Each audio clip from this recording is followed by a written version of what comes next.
buli hair texture eina ebizigo ebikola ki ebisobola zirabirira oba munyerere wakati bwe ziba munyerere manyi enviri za munyerere zibuzaabuza olienza okulaba nti ziri very weak nakola ki nakozesa ebizigo ebyamaanyi amatono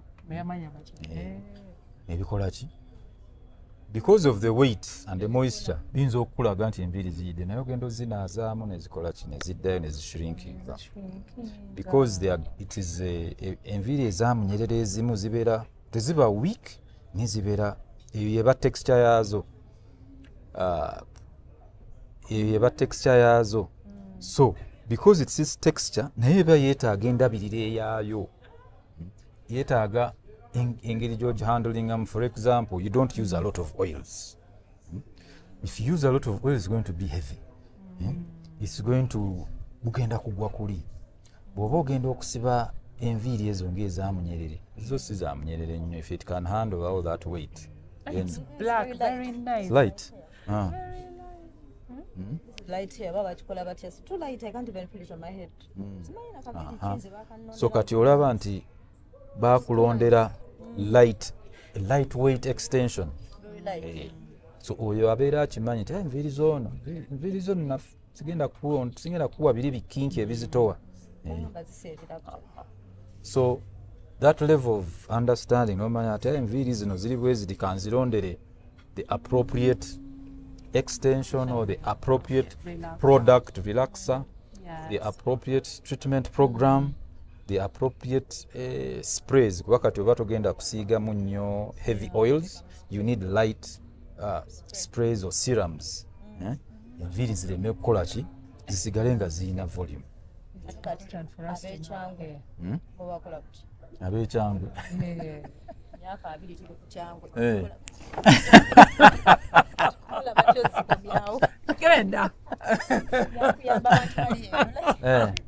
twatandise banafu abagobera programu za Biva Organic nze Dr. Ssenjobe nakuguka mu butonde kujjanjabisa mmere middo na bibala. Biva Organic tuli wano Mengo opposite Masengere ku Biva Organic House ne Hoima opposite Equity Bank. Olwanja kati twogere ku clove oil benefits ne clove tea benefits mafuta ya kalafu oba gwe tuyita pirao masala nga bwolaba ku screen yawo. Fe ku Biva Organic tukolamu ka clove oil kano ne tukolamu n'amajani ga clove tea abantu abalina ekizibu ky'okuba nti owunya akamwa kakuyamba akadagala kano kayinamu eugenol medicinal component kayamba nnyo ku bantu abalina toothache ng'olumizibwa amannyo tonyeza awali erinnya erikuluma oba senyesa akadagala kano ng'omaze otteekako toothpaste olwa eugenol benefits ze kayina ne nakyo anti-inflammatory kajja kuyambako nnyo kendeeza belly fats ate n'okuspeeding up bile production mwabalina high cholesterol levels. Nze Dr. Ssenjobe.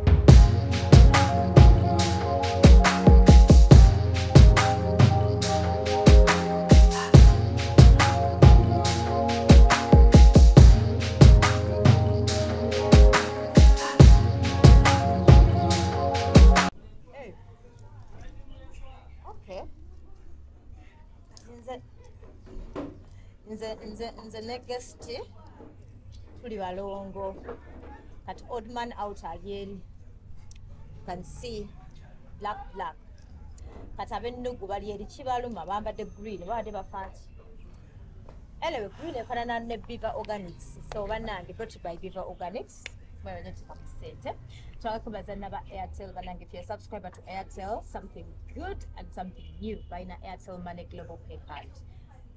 The beauty about it, you can actually do anything or you can purchase any type of merchandise, even though you're in USA or all in China or all in South Africa or where you can do that at the comfort of your home or wherever you are.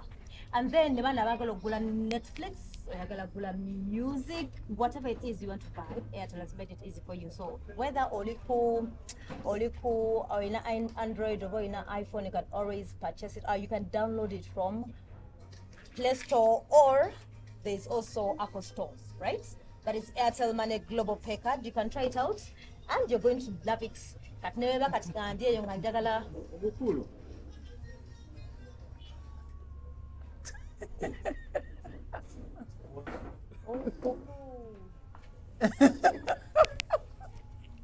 Nene naye ko ekyaliko.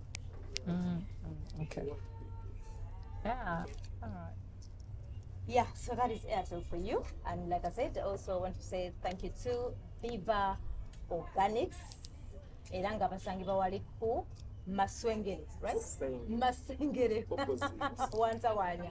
Opposite Masengere. Era kizimbe kiri awo. It's a very tall building called Viva Organics. So gendayo. In case of any health issues, boba dealing in organics. Era bakugamba nti olina kulya kino, olina kulya katunkuma, olina kulya mukene, olina kulya oyagakiza musaayi, gendo kide hibiscus. So bakuwa advice no abengeri joyinza okutambuza mu bulamu. Otherwise, welcome to the show. Lumina wakamenze machenze ne guest. Nakoma okulaba before, was it before COVID? Oh. Whatever how long it's been. Sejjukira naye. What's the secret? Why? Ate bwe ntuula wakati wa ndi mu bakyala. Obeera mu bakyala. Emirimu gye nkola bya kukuuma ng'okyalabika bulungi. Bya beauty. Tosobola kubakolako ng'olabika obi because gwe first impression balina okwegomba. Balina okuba olina obbawa confidence. So actually abantu abakola mu sector ya beauty. Beauty starts with you. Beauty starts with you. Era genesis oba olugendo lwaba okukyusa sector ya Uganda, beauty ya Uganda. Olaba nti abantu basobola okubeera ekyo kye bali.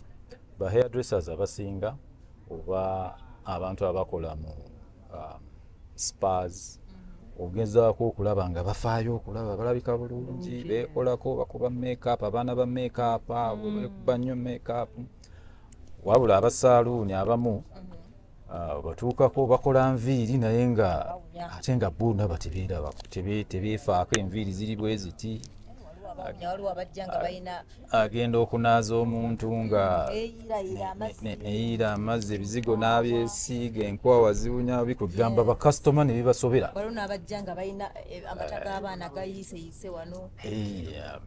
n'abo babaayo naye so ffe twategeera nti nno bw'obanga okola mu bintu bw'oba otunda ebintu ebigenda okuimprovinga endabika y'omuntu then you have to be an example. Ffe tukoze ki right now tuli emyaka gyaffe temusobola kukituwa naye nga tubaddeyo for quite some time. How long have you been in the business y'enviiri okubeera nga oyooyoota emitwe gya abaami n'abakyala? Okuva nga 2001, if I remember correctly. You're as old as a radio station I used to work with. 2001. Yes. Naye nga of course it is not what I studied. Nasoma birala nnyo naye neesanga nga calling erimu cosmetics and beauty. And kati ekirala ki ekyenjagaddemu ogeze n'ogamba mwe musooka okubeera baki mwe mulina okutunda mwe ba face like oli bw'alaba ng'olabika bulungi ne bagamba babeera basobola okukozesa ndowooza nga nammwe bwe mugenda mu saloons oba ogenzeeyo with a belief oba a hope nti ogenda kuvaayo ng'okola ki ng'olabika bulungi. Oyinza okubeera ne idea n'ekyoyagala naye still otuukayo n'ogamba oba n'osooka otunula ng'onoonya ekintu ekigenda okuinspiringa ogamba ekyo kyenjagala kati ebiseera ebisinga bw'alaba nga gwagenda omukolako tokiina nga kusaba magazine na magazine ebiseera byaffe ebyedda asabanga magazine twabeeranga nezi album twabeeranga nezi album awo naye kati ennaku zino tebakyatawaana n'ebyo mukyala ava gyavudde social media erina buli kimu kati ne ba service providers abamu nyinza okugamba leero tukoze tutya madaamu oba tukoze tutya ssebo but in actual sense approach erina okukyukamu because gwe professional olina okubaako ne options zokola ki z'owa omuntu naye n'agamba okay yes I think ndowooza tugende n'eno nga n'omwanguyiza okukola decision n'okola ki n'oyongera ne confidence nti agenda kuvaawo nga mbutuufu beauty ye eri enhanced. Kati sente tuteekamu sente mu nviiri abantu abasinga bateekamu sente naye ogenda okulaba omuntu n'abeera mu saloni nga ya bbeeyi nateekamu sente naye enviiri nga tezinyirira. What could be the problem? Oli natuuka n'ozisalako n'agamba waaki kanzisaleko. Kiba kitegeeza nti approach ekozesebwa si eba yeetaagisa okukola ki okukyusa embeera y'enviiri ezo kuba ekintu bwe kiba tekikyuka kitegeeza buli kyokola kikyamu. Bwe zibanga enviiri bwe zibanga zibadde zikutuka kiba kitegeeza nti olina okunoonyereza ki ekiziviiriddeko okukutuka. Oyinza okubanga gwe ebintu bye bya saluuni oba treatments ezimu si ze zigenda okukola ki okuyamba enviiri ezo okuwona okutuka kubanga ebintu ebiviirako enviiri okutuka bingi ebimu biyinza okuba nga biri ntaano nga enviiri zikutuka okuva mu roots wansi okuva wansi mu scalp. So kati bwe ziba ziva wansi mu scalp gwe treatment ki gy'ogenda okukola okunyweza ezo follicle eri external. So meaning kubanga oluviiri bwe bali okutuka okuva wansi that means approach erina okuba nga eri addressed internally okyusa mu byolya. Vitamin C zo nnungi nnyo. Emibiri gyaffe tegikola vitamin C, omubiri gw'omuntu tegukola vitamin C. So we need to okuzikuŋŋaanya mu different sources okulaba nti tukola ki tuwa omubiri gwaffe vitamin C. Era omuntu eyettanira nnyo vitamin C olususu lwe lukyuka n'alabika bulungi. Everything starts to function very well. Vitamin C katenga what, for example? Vitamin C Oranges. yeah, oranges ngezo. Vitamin C oyinza okuzijja mu fruits. Lemon. Yeah. Naye ate nga mpulira ne skin vitamin E nayo eyamba. Okay, mu mibiri gyaffe girina ability to produce certain vitamins, but vitamin C Is kind of omubiri gwaffe ogw'omuntu does not produce vitamin C, and it's crucial on a lot of things, functionality of our body, endabika yaffe. yes. It's all because of vitamins. Then kati omuntu aba tayagala nviiri ze zikutuke olwo abeera akola kya because you talked about enviiri okutuka. Anti kati Besides okulya. ebintu what else? ebireetera okutuka enviiri ng'ogyeko if it is an internal issue. Omuntu oyinza okuba alwadde ng'alina endwadde ezimu ezitaataaganya functionality za hormones. Hormones zitandika okulwanagana, then of course enviiri being the last, enviiri n'enjala ze zisembayo okufuna nutrients. So omubiri bwe guba nga gukuŋŋaanya nutrients then ebisiga enviiri the skin nga bitandika okukyuka era oli omulabirawo nti nno yalabika alina ebizibu. Then ebisigadde ebimu waliwo ebireetera ebirala enviiri okutuka ebibeera physical. Tuyinza okusiba enviiri zaffe tuzinyweza nnyo. Kati bwe tuzinyweza ennyo bwe zisanga nga already follicles nnaffe ezo zigenda kuvaayo era ekyo kibadde evident nti bwe tusiba ennyo enviiri abakyala abasibye ennyo enviiri badevelopinze kye bayita receding hairline nti wano mu maaso wano enviiri zikoze eki zigenze zeeyera because buli lwe tusiba enviiri zaffe ez'omu maaso wano zibeera weak. Ziwikeninga olw'okuba nti tukwata paafu tukola ki tuzikuluusanya buli ssaawa. Kati bwe tuteekako weight ya braids nga esukkiridde ebiseera ebisinga ogenda okwesanga nga enviiri zitandika okunafuwa wano ne tuzituuma amannya nga baby hair naye baby hair guba mutunta baby hair guba tuvula abamuyita baby hair ziri ziba nviiri ezibaera abused oba neglected naye lwakuba nti nno ennaku zo bazidesigninga anti kati tetuggwayo of course tubeera wabeerawo ekizibu problem we try to manage it era kyova olaba n'abakozi b'ebizigo ne bakola kye bayita age control esobola okwebasa buki baby hair ne bukola ki ne bulabika bulungi naye ne abakyala nga ebyo babikoowa nga ayagala full head mutwe gwe gubeere n'enviiri nga tebaagala nga kimulabikira bubi okubeera nga wano tewali ate wano bagamba otekawo susu w'omwana kyova olaba nti abantu abamu bagezaako okukola ki okwogera remedies ng'ezo kiragira ddala nti nno singa wabeerawo ekintu ekibayamba okubeera nga basigala nga bakola emisono gyabwe naye nga enviiri zaabwe tezikutuka they will be fine naye ngaebyo bibaamu gyebiri it's about discipline omanya ki ekikutula enviiri zo enviiri zange lwaki zakutuka bwe kiba nga mbadde nsiba nnyo ng'omanya nti kati kankembeze mu okusiba enviiri musono enviiri batugamba nti nno bw'oba osibye enviiri every after 3 weeks zijjeeyo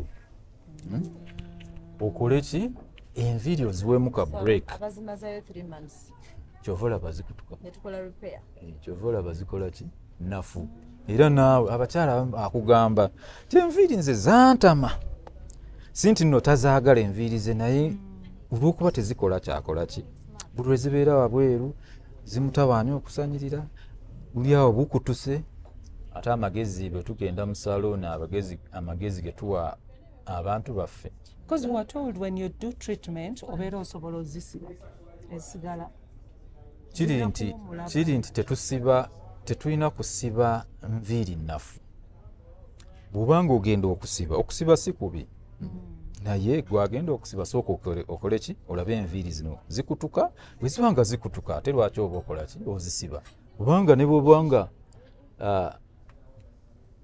osumuludde enviiri lujja kulaba nga enviiri zikoze eki zikutuse kati bw'osiba enviiri ennafu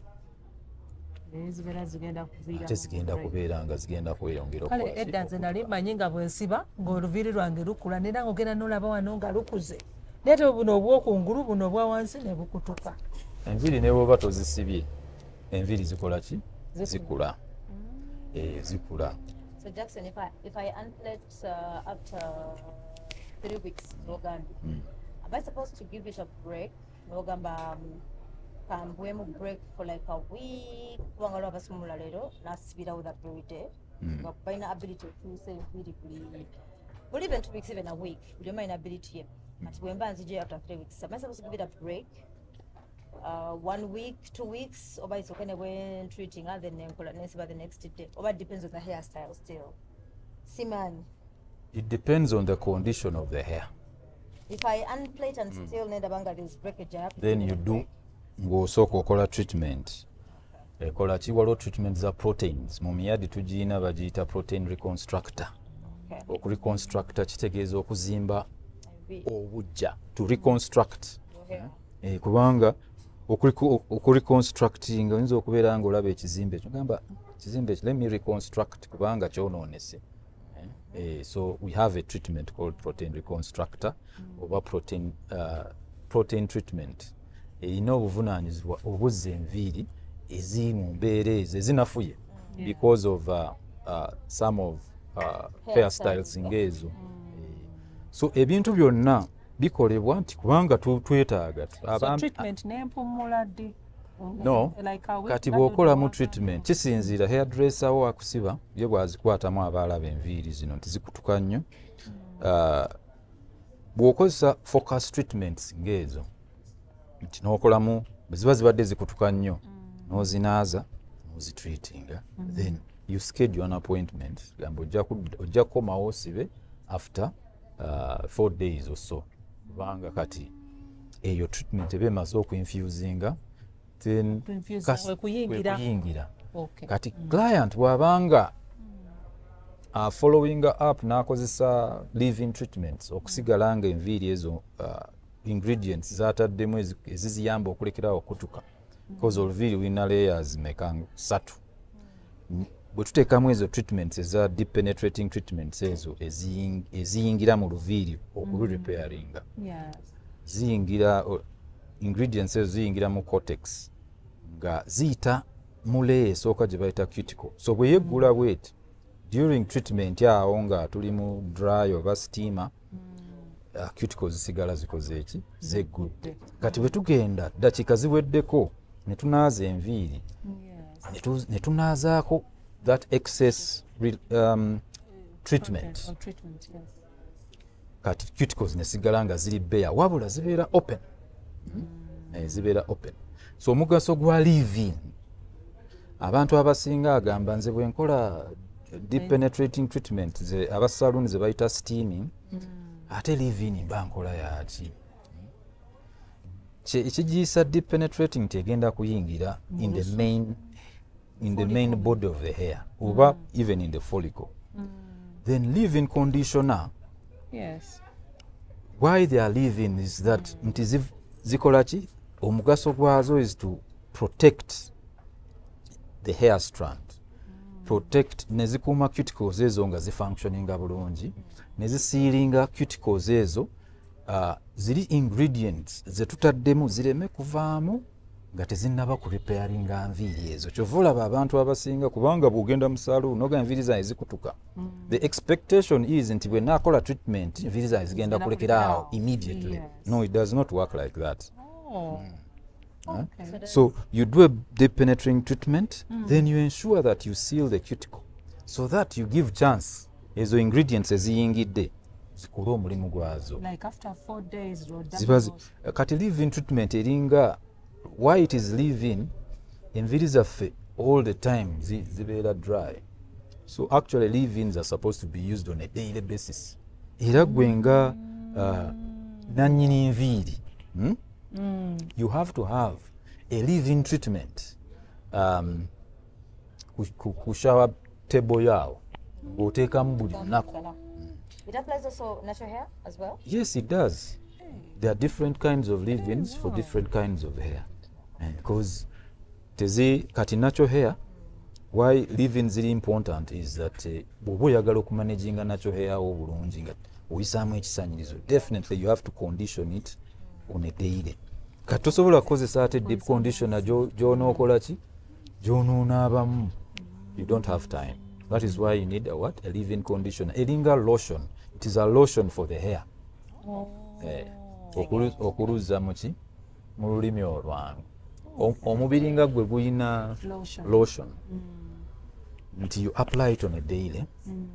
Where even some people balina ne lotions obw'enjawulo obutonotono nga atambula nako muki bw'abulamu bw'ati agenda okudda ng'ate olaba akola ki. So ne leave-in n'abaami nabo babeera balina n'abaana baffe o abaana tugambe natural hair. Does it also work for the kids? It is for hair. Enviiri. Buli alina enviiri. Okuva ku myaka egyetaagisa egina enviiri ezisumbuwa. Enviiri bwe ziba zikusumbuwa then it means that it needs some kind of approach. Zeetaagamu some kind of approach okuzimanaginga.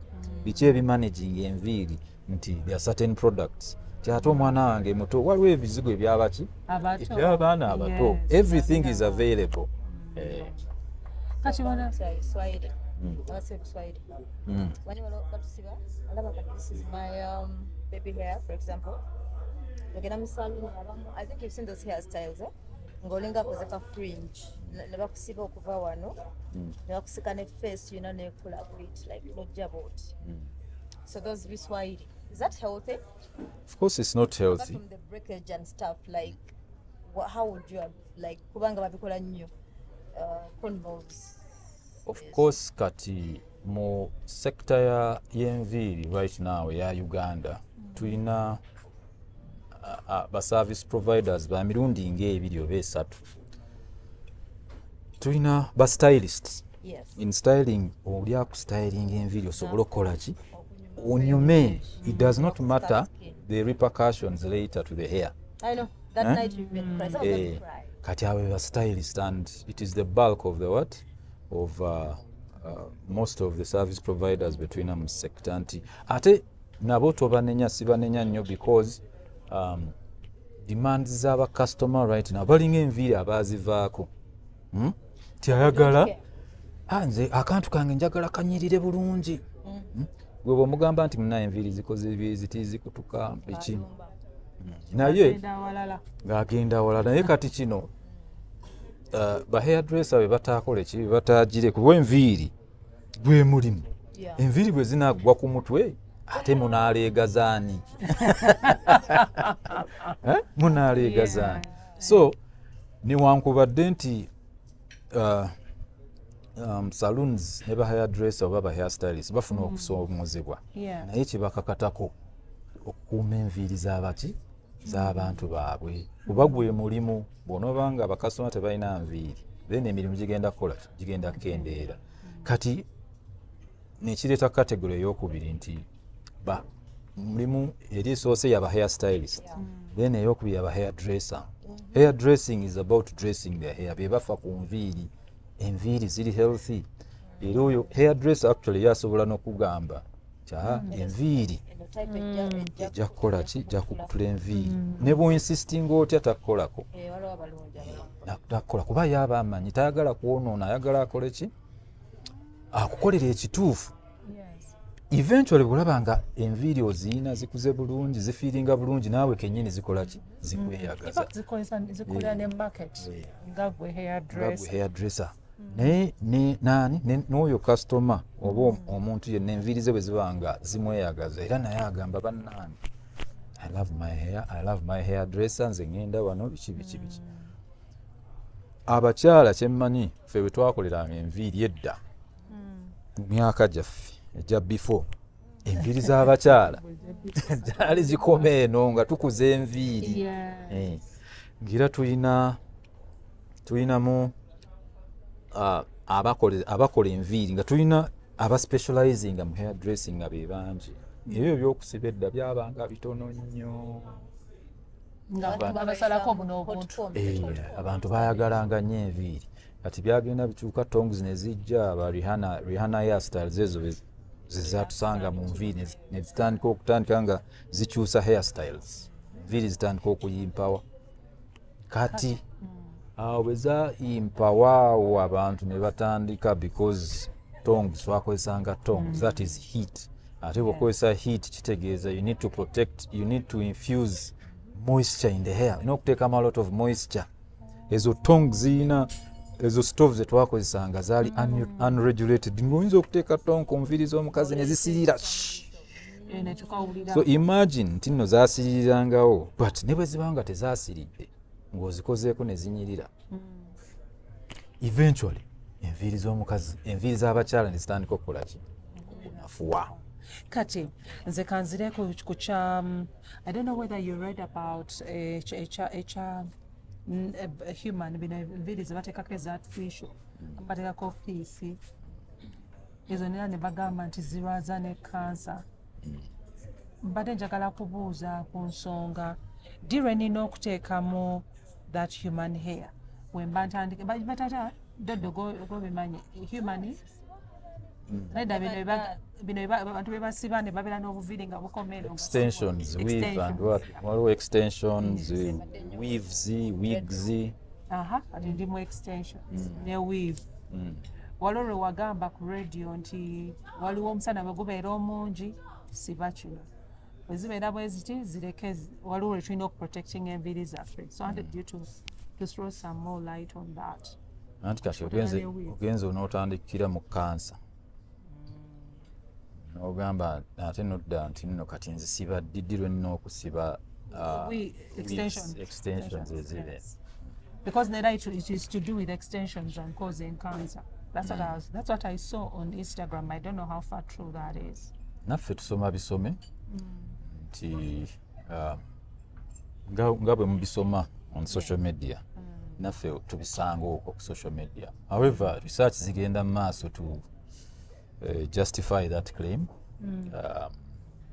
nti oba actually it is true causing a cancer. However, tusobola kurulinga out bintu ng'ebyo omuntu kasita aba nga akyogeddeko. Mulimu ebintu ebimu. I remember it wasn't all hairs. There was I can't talk about that brand. Uganda. They were talking about it's a particular brand and braids. Mulimu some chemical.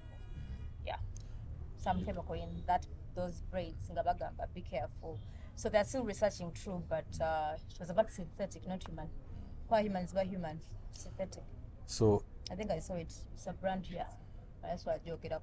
Ebintu ebisinga ebiri manufactured nga weeyambisizza different chemicals kuba kati weaves oba extensions oba kitebatera nnyo okuteekako chemicals zebakozesa.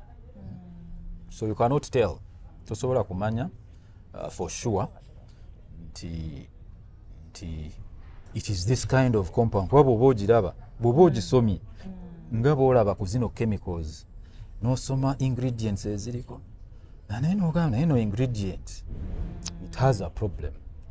So you can tell some products ezisinga kyova olaba bw'olaba bagenda okuzipaasinga for consumption zirina okwekebejjebwa naddala ezo ezikozesebwa nti chemicals zebakozesa chemicals. Yes, if there are chemical residues on those extension nezijja nezikwatagana ne your internal system, there can be a possibility you can get cancer from a lot of chemicals. So if there are chemicals in even these clothes nga zasigalamu, there are possibilities that you can get olaba tufuna ffe twakula twambala ngoye zeeri wansi mu bino era ebiguuna tebyatugwangako so because olugoye balukuwadde n'ogamba totawaana ne kaakati olumu ogenda ofuneeyo bano abatutambuliza engoye kasita oluwunyako nti kali akawo kaavaamu nyako n'okebera nga lutukula gwe nga weesabulira. Enaku zino ate abantu tugendamu ne tugula engoye n'osanga n'atanaabye. So it is possible twegezaamu engoye. Anything that has chemicals bwe zibaamu ne zikwatagana ne cells zaffe nga tebikwatagana, they can react and cause different diseases. Can't I wash it out? Yeah, era it is recommended ezo extensions or weaves okusooka ozinaaza nga tonna bakola ki era naawe bw'ozinaaza ogenda okulaba either zivaamu dat oba zivaamu some color etafaanagana naki na bukyafu. Because I think that's why oluusi abamu bagenda ne bazesiba ne balani kugamba zibasiiwa. Ezo zonna reaction. So gwe bw'ogicleaninga n'ocleaninga n'enviiri zo obeera ne that comfort. It is very good. Omuntu ayagala enviiri, you need to be comfortable. You need omuntu, you as an individual, as a customer, now you have a role to play. Oba enviiri zizo, you have a role to play. The products zenkozesa, are they the right kind of products for my hair? Extensions zengenda okusiba, are they clean? Are they human as they are claiming? Kubanga there is a lot of information on internet, so you can read about a brand no manya. So the best climate to braid or to wear an extension is when? These are Why? Gino Misono. Extensions, braids are a hairstyle. Yes. So in the beginning, mu biseera byaffe ebyedda, abakyala abayambalanga wig, abamu bazambalanga nga probably bo tebalina that time ayagala that kind of look. Alina gy'alaga, is going for a function, he wants some kind of look, naye enviiri ze tezisobola kukikola ki, can't pull it off. So wigs, by the way, they were designed to be as temporary fixers. era nekiwiigi kyo era kyova olaba edda bakolanga zi human wigs nti okikola okiteekako when you need what when you need it they style it ogenda ku function but kubanga kati obeera ne abakasitoma ebiseera ebyo batandika otukakako nze njagala wiigi yange oginstalling ebeereko nga we first struggled to okubuza sides nga tetwagala nga twagala ebeere as natural as possible. Yeah? So that is when we started putting coming creative this ne batwanguyizaamu ne batandika okukola ki kubigonzaamu to ensure that nabo balaba nti omuntu okulabika obulungi would have been having their fine line nga it is as natural as possible. Let me ask, that glue they put doesn't affect the hairline still, because I see them install they put glue. I don't know what type of glue it is. And then you see someone pull it off. Kubalaga nti no, it's intact. Then abamu waliwo abageza kujijjako kulunda nakola ne kapeti ngagala kama kubega ne baako others baako mangu ne kutuka. It depends on the type of someone's skin. Anti kati ne demands z'abantu because we are in the era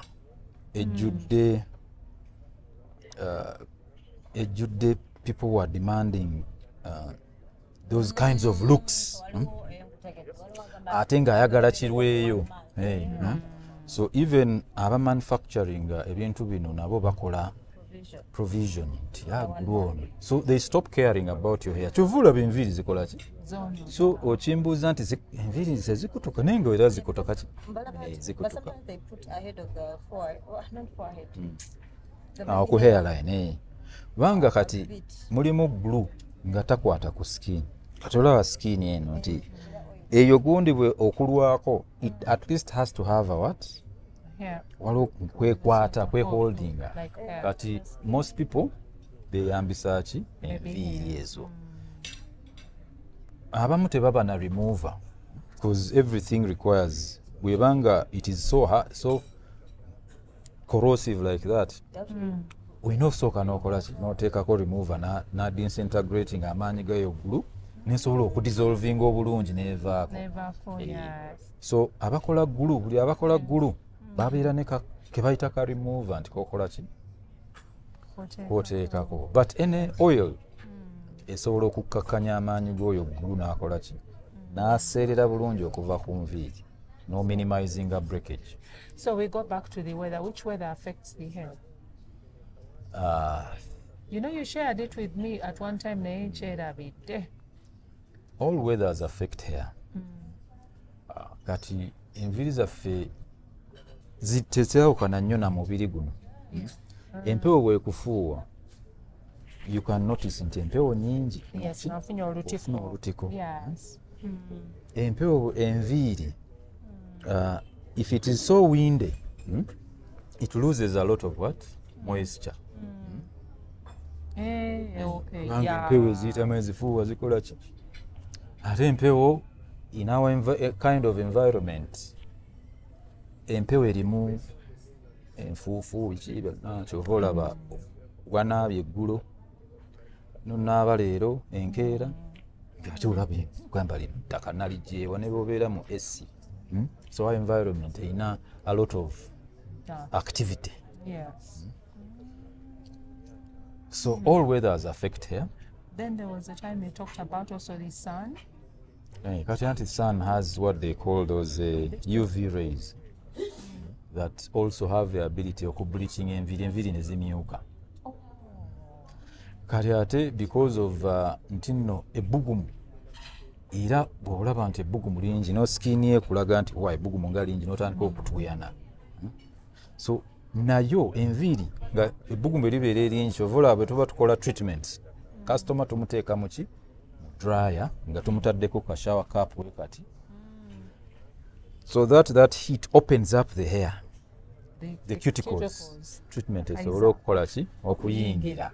Kati mu biseera by'omusana enviiri bwe ziba nga teziri well moisturized because of that warmth and heat the cuticles are always what? Open. Kati always zibeera dry. Kiba kitegeeza that's why you always have to use leave-ins and leave-in conditioners. So those who work out, what hairstyle should we put on? or should we dress? Or now, or it doesn't matter. Now, when you work out, it means you need to go to the salon regularly. No, the washing bit I understand. I have to go there and wash every day. But if I have a home shampoo, I don't think I need to go there every day. Because now because every time buluronaza enviiri nga bwonaza omubiri it becomes clean and dry. So that means you're going to just increase care on your hair kubanga zigenda bwe zituuyana n'ozireka nga zituuyanye, it's going to attract that. So you need to keep it clean. Working out, it means you need to wash your hair and condition regularly. With condition. Because it's, by the way, it is part of your body. Yeah, it is. It is part of your body. So you don't, when you go to work out, you're working out the whole body. So when you're reconditioning the body, ngabo ga kati omubiri maze ogugira kanywe my favorite juice to replenish my lost energy or bichi. So now my hair lost a lot of moisture because I was working out. So everything was active. Kati bwoba omaze bw'ogendeyo mu shower, teekako ki shower bulungi, put a conditioner, moisturizer, dry the hair, and the hair will be healthy. It will not have any problem with you. Then ekirala wayogera nti no, it's not good to overwash it. If it is clean. But if it is dirty, there is reason to do what? To wash it. Because you've created that. Then also still What is dangerous? What would be bad nti bw'ozinaza kuba bw'onoozinaza zigenda kutukula. If you do not condition, then that would be very dangerous. It will stay dry. Then it will be brittle, then it will break. Every time buluronaza enviiri. Era na kino ntera nnyo kigamba my friends in the salon. Edda abakasitoma bagendanga mu salon nga nze njagala shampoo and set. I don't know oba bikyakolebwa ennaku zino. Oba buluronaza enviiri ne zitukula. Olina oziwa ekiriisa because obijjeemu bw'obadde oggyamu obukyafu. Those nutrients nazo zitwaliddemu. So it is now dry, you need to replenish. So every time you wash the hair, you need to bizarre. So what temperature matter? Yeah. Because sometimes you go to the salon and it's too hot. Then the moments when there's no power, it's too cold, and sometimes the customer is your boss. So I'm the tuyomba, like it's too cold, like you feel like it's uncomfortable. Then I'm never lukewarm. So which one is better? Because sometimes then naboza nabanaza I don't know if you would recommend it, because sometimes that's what we want, no funa relief. You know, like ngoyagala ngoyagala bere nenjera ngobule mugamba kwata oba nakati osooka onkuutireko wano mpulira we wasiibwa. Like you feel like that's how you're gonna, then after that of course owulira nga scalp ekuluma. I don't know, what would you recommend? Is that too rough for the scalp? Yeah, it's very rough. Scalp is osobola okwetakula ku skin bwotyo aggressively. You understand? So in your mind, you're like, if you whatever this place, irritate this place, maybe at the end of the day we're gonna relieve. Egundi zaffe zino fingertips zina these what? No, zina tukiyita kitya? Buno obuntu buno bulinga obusalaasala buno bulinga obukuuta kale busobola okuuta ate osobola okweyambisa enviiri zo zennyini. You wrap it here and then n'okuuta gently. N'okuuta gently instead of scratching. Because when you scratch, chances are nti ogenda ku you can create inflation. Inflammation, inflation. Niwababirira. Kati wababirira. Chances ey'okufuna amabwa, ey'okubeera infected, n'okubeera reinfected. Yes, owulira nti otukudde, but ate olw'okuba nti nno wababiridde you can get reinfected kuba agenda kusiigawo ebizigo agenda kukola ki you're going to move then reinfection kyova olaba omuntu agamba naye wanaaziza naye after 2 days ng'atandise okukola ki bempi so osobola okukuuta gently with necessary force ne weeyambisa some little hair n'ogenda nga onaaza enviiri mpola but with some energy that can accommodate obeera nga amassaging omuntu eventually customer akola ki amala n'afuna relief. Then the water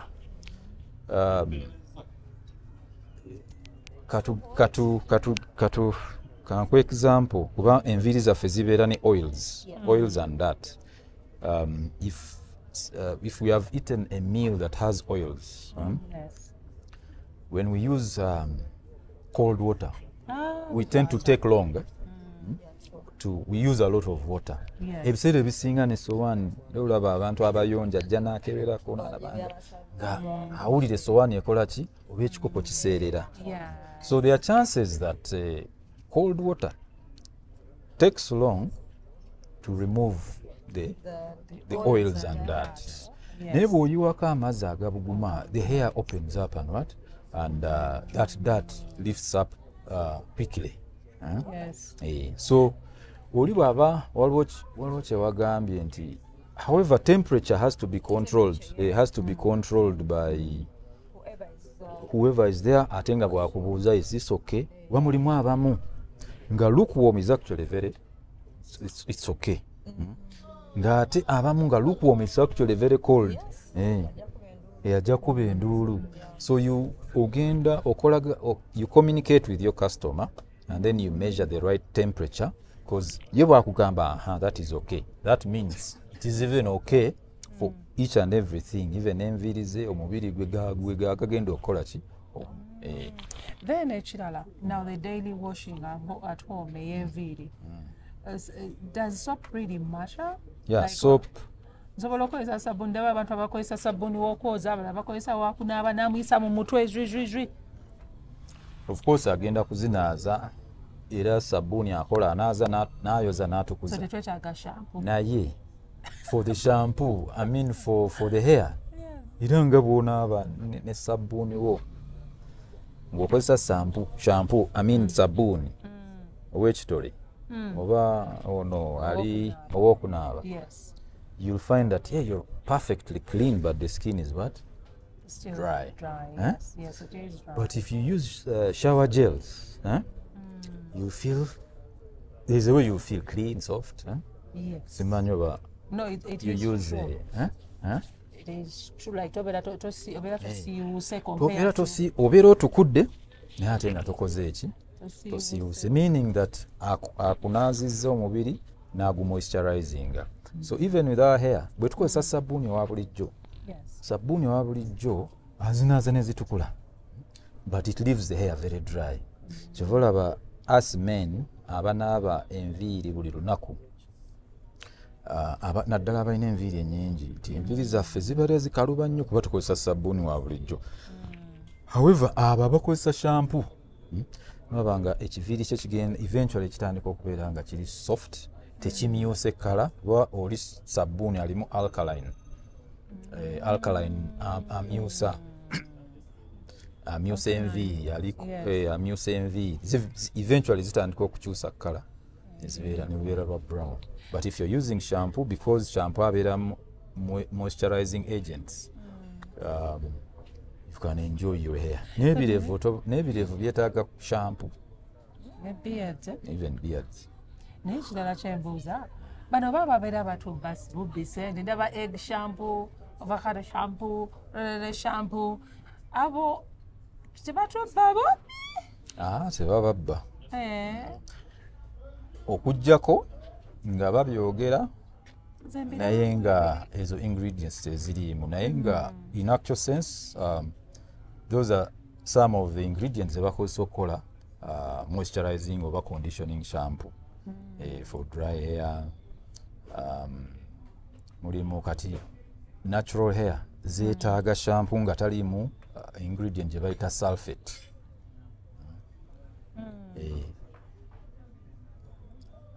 Ngebeera eri etya? Give me an Anti-sulfate, example. sulfate. Neda, which shampoo now for The- natural hair? There are certain shampoos, sulfate-free shampoo like for Ashanti Q. Naye nga mulimu shampoos ez'enjawulo. Kasita ziwandiikibwako ekigambo sulfate-free. It's meaning that shampoo is gentle. Teriimu eyo ingredient eri very strong. Kuba eyo bagiteekamu. So gikozesa. Kati ekitegeeza kati ate bano balina treated hair. Anti engeri gyebeeramu a lot of moisture. Bw'aba agikozesa alina kukozesa katono kubanga esobola zizitoya ennyo. Kati ate retouch abantu bannaye ng'abantu bavaayo nga bayidde. What could be the problem? Abazita relaxers. Ogenda okulaba ng'oli ayidde ne bamwokya abalala n'obuviiri bwabwe ne bumyukirira nnyo ne bubeera ngo nakyogera naye kansirike. Bibeera Nga styling it is difficult. ensonga ziba nnyingi. Olumu kiva na ku mukozi nga application ye ebadde it's not good. Nga akola ki bwe yadde applying ebiziga yabitadde straight on the relaxer from word go.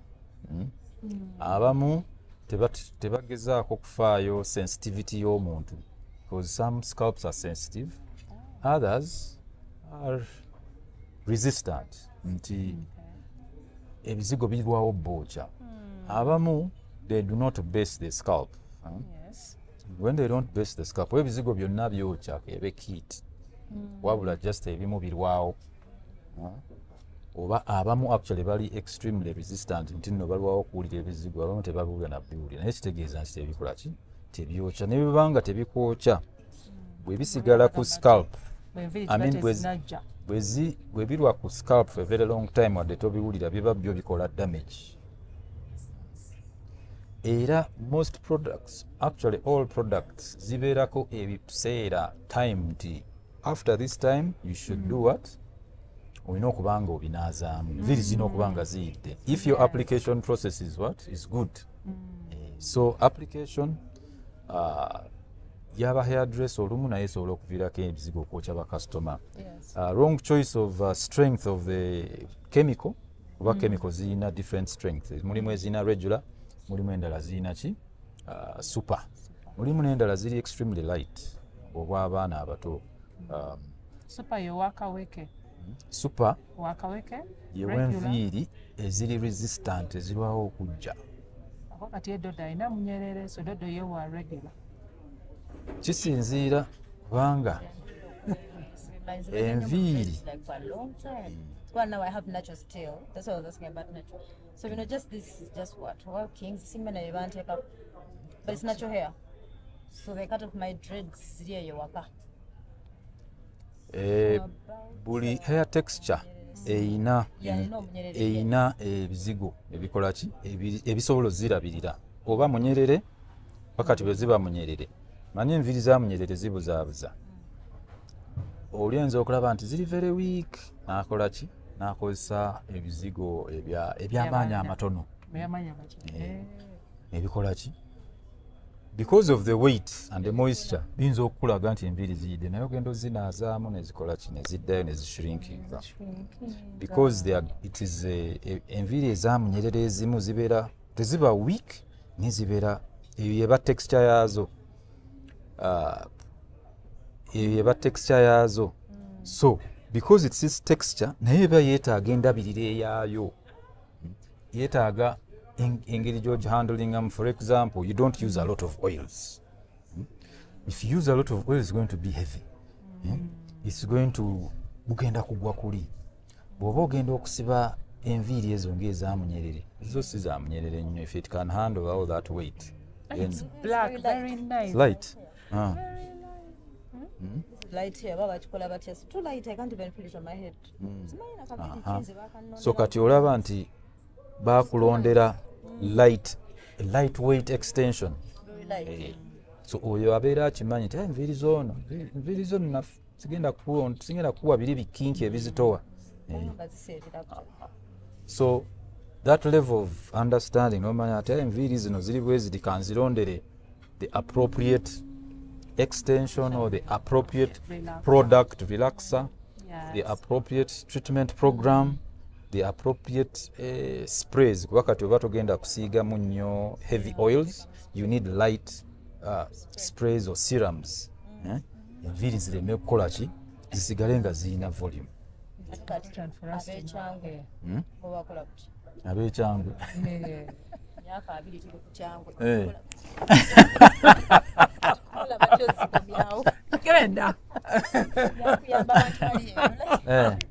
twatandise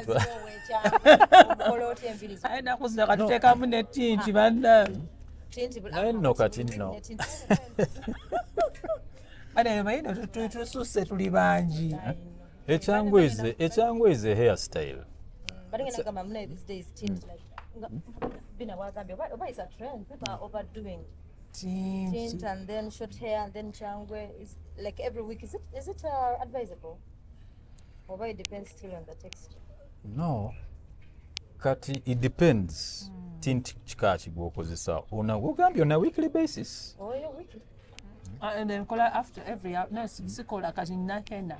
Near those days I do every after 2 weeks. Kati wensalamu enviiri ngantekamu wensala ngantekamu naye ate nagenza okulaba nga before natandika okukozesa Ashanti zaali zikutuka nga zigenderako mu kyangwe when you intensify ng'okozesa katugeze a chemical frequently kitegeeza oyongeza frequency ey'okukola ki ey'okuziriikiriza so that effect of putting color on kubanga it might be naddala abantu abalina short hair that some colors zitera okuwearinga off bakolayo kye bayita tone on tone in the beginning bw'oba okoze kalayo gy'oyagala ti ya maroon. If it is permanent, kati that service okozesa permanent colors eziri so harsh on hair. Bw'oba ogenda okuddamu okukola to maintain that color, you do not use that same permanent color, but you use what they call a tone on tone. Nozaako tone eri semi-permanent, which is more gentle to maintain the color and also at the same time protect the hair. Nga bo continuing ne treatments. But if you're going to do nti every jeziri ne mu supermarkets bazirika kigambo tone on tone. Tone on tone oba ze bayita semi permanent colors. Jackson tewe wunya next week unomsanga wa orange. Tusigata ne colors. Sirina sate nandi kikukubye mwana gwe. Colors zitulema ne tunonya color ne tubuza. Abakozi ba color gye bali. Ababeera ne kala ez'enjawulo mu banoonyi gye bali naye bw'okola kala kati bw'ebanga ogyagadde otandika ne permanent color then because okuddamu okukola eyo permanent color enviiri zo zirina okuba nga zikuze to a certain level then n'okola touch up but in between you can do those tone on tones color n'esigala nga ekyalabika bulungi naye tosobola kukola every after 2 weeks n'okola the same permanent color. Timpulidde ogambye okozesa henna is okay because it's herbal. Togenda kwongeramu ene active ingredient eri oba togenda kuteekamu peroxide which is a chemical. Peroxide awunyanga oba susu obanga ki mulimu oyo w'amazzi olwedda naye mulimu ono ali cream owa white. I think the smell is accommodative, at least for me. Maybe mulimu abantu abamu. So buli kimu bwe kiba nga kikolebwa kati gwe oba obitegedde the effects of doing permanent hair color bi-weekly nti enviiri zange definitely enviiri zigenda kunafuwa kubanga tulina obunafu obulabirira enviiri zaffe nga tutaddemu chemical. Olaba tuba n'obunafu obulabira enviiri kasita tuzisiba gamba kyo kiwedde. ologenda laba nga musumulayo ng'alina nenabbubi neŋŋamba kyokka ng'alina akana neŋŋamba ono abeera so buli kintu buli musono gw'okola oba yayingiramu atya enviiri tozeerabira kubanga zenviiri zojja zituukako nga omusono ogwo ogukooye olyoka ate olabye enviiri zange ate nga bazibadde ki naye nga wali bikala aba bread zibadde zikyaliko gatofaayo naye kati bw'oteekamu gundi livin ng'olina kala tayiika n'agwamu livin n'omuteekamu tayiika n'agwamu okuyiika kala ne woba otaddemu permanent oba hena bw'oteekamu livin tebiggwamu anti ogambye tulina okuzirabirira n'okuzirabirira anti those are the what kiba kitegeeza nti you need to go back to the salon okole kyojongere hair is not a si kintu kiri awo nti nno it's a by the way it is part of your body it's part of your body so noina ogiwa obudde abakyala bawunya enviiri bukyafu bwaffe tutekamo ebizigo nga tetutukudde wala ebizigo ebiwunya netusula nabyo what is that like bwenviiri ziwe naddala abakisiba enviiri balwawo okuzinaaza kyokka bwozinaaza nga zisumulukuka kyokka alina okuzifuulamu spray buli lunaku alina abamu basiigamu ebintuntu ebintu ebyo byonna bye tuteekamu tulina obbinaabamu after some time even if not every day kati bwe bisigalamu n'entuuyo zaffe haso zaffe zonna ze tubeeramu ne bigira omusajja kkuba omugongo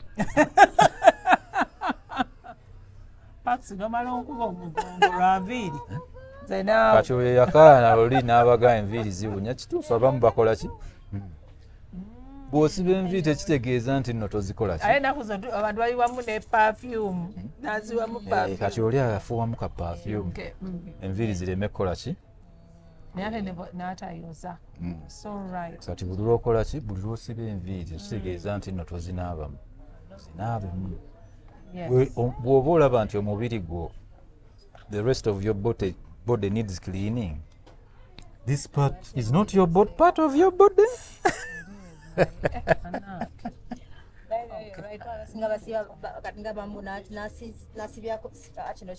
nasibyako ekigoye nakisuzaako nakisibako kikati sifunye fresh air so I think I understand omusajja wakaaya naye you're right then kino kyo mu byonna byoyogedde ndabanga omuntu yandisitudde products what are the advantages of carrying your products ogenda mu salon the first one is that you'll be sure until you're going to use the right products for your hair yes the second one enviiri zo bw'oba ozimanyi definitely you'll always have the right products and you'll have healthy hair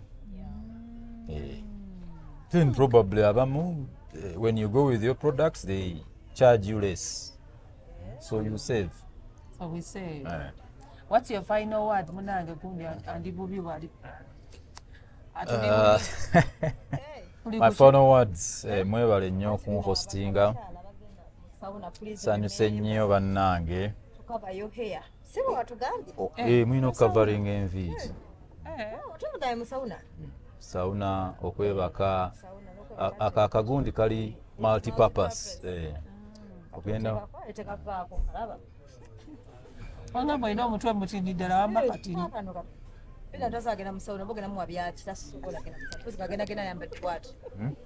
agenda mu saluuni sauna olwo obuntu bwenda bakolaakola byaba yeebuzaabuza nga wakusobola musauna muja sulawo aki babeera amaani mulimu okweyambula wamma why lwaki abasaluuni mugeyanyo lwaki mutuleekanira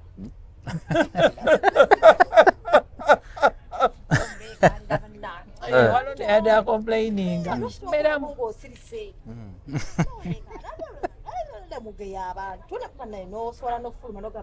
bayiwawo n'ebigambo bwe ba politics ne batandika kuba mupiira batandika temutugeya nga tufulumye mmwe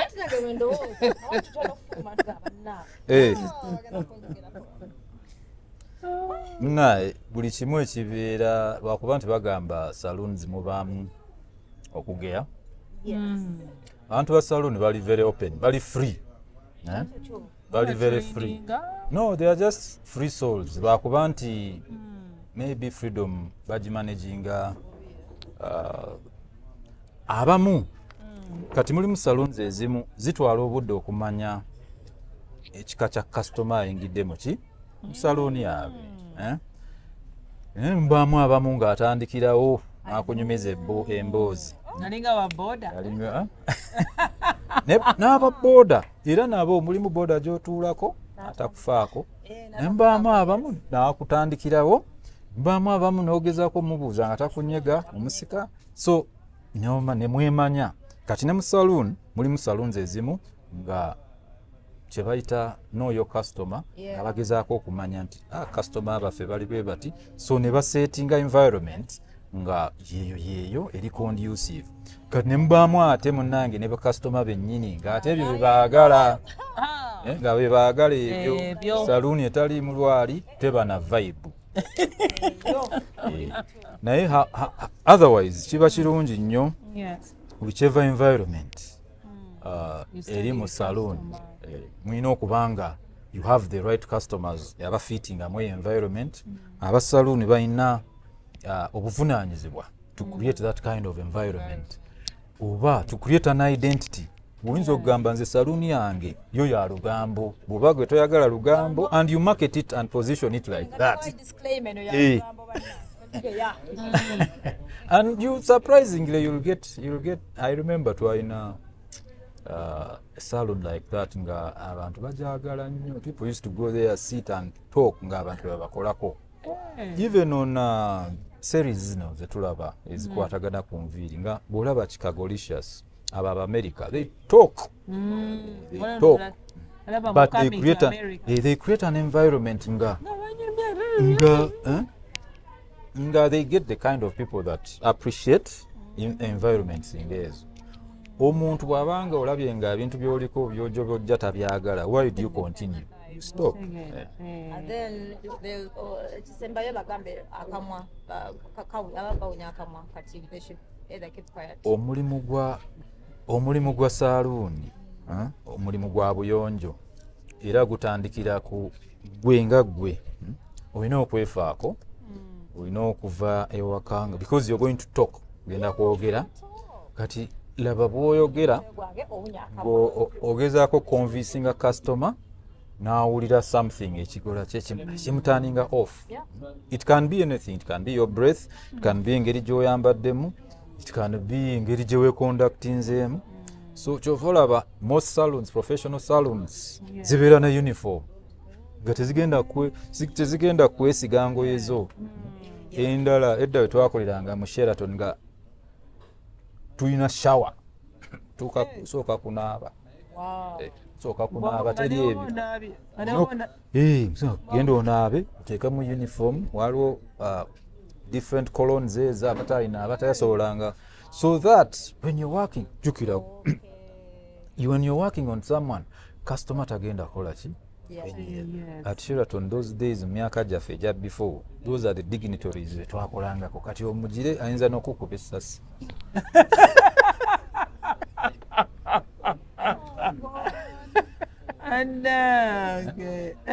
So but professionally omuntu providing services nga zino ezibyula abantu alina okubanga naye awunya bulungi, alabika bulungi, services zonna zakola nga zimufaanana. Bweziba njala ze nga nnungi, bweziba nviiri, bweba make-up nga skin ye yeeyo. So that it represents what you do and it also gives customers confidence. Oh, that's nice. Thank you. Welcome.